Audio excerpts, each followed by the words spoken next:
Peace and love.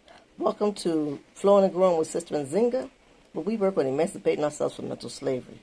Because we take hold of and implement new knowledge. That's what we think, because it ain't illegal yet. But today I'm going to be short and sweet. I want to talk about one thing. I like to have conversations, so I hope you can put things in the comments. I want to talk about this thing called bathing suits. No, not the big. Well, first let's talk about the bra and panty. Bra and panty that we were taught that is your underclothing, and you don't show your underclothing, to anybody, except for your spouse, your family or something like that. But it's not to be worn outside. It's not to show. It's just a personal thing that your bra and panty is personal. Well, and so then they came up with this word bathing suit. Okay, and there's so many words that have to have more than one meaning in this our vocabulary, and they just make up words as they go. So when they made up this thing called the bathing suit, it used to be like back way back, probably prior to my mother's age. They had little one-piece things or things with little skirts on them and so on. So and then they grew into this thing called the bikini, and the bikini was really pretty much just like a bra and panty. So anyway,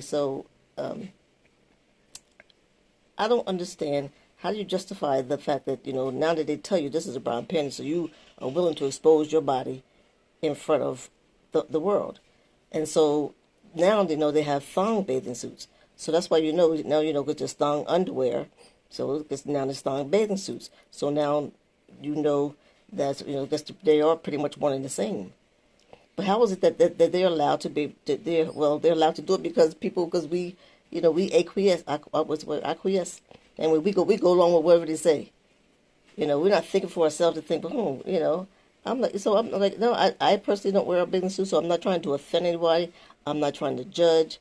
I would like to generate some conversation about the understanding, because I don't see how you justify just because they tell you this is that, and without thinking analytically to yourself. But of course, we're not taught to be analytical at all, during this 12-year school program that they got that curriculum.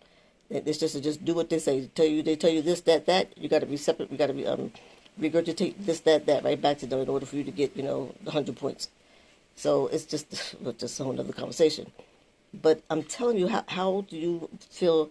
Okay. Let me tell you this joke. So the people was at this that nice big house. They had a pool.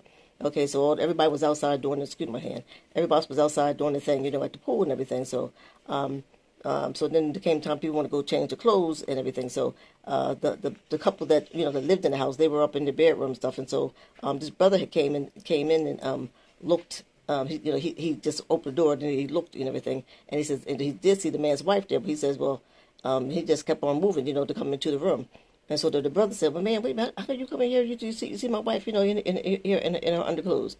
He says, well, man, she got on more clothes now than she had on when she was up there at the pool. You see what I'm saying? It's like, how are you okay with being with your woman and has her behind hanging out? Titties hanging up one way and the behind hanging up the other place. I just think it's too personal. I would never wear that. And that's just, like I said, this is for me. And everybody has their opinion how they want to do it. But I just want to think about how, to make people think about that, because we got to stop just going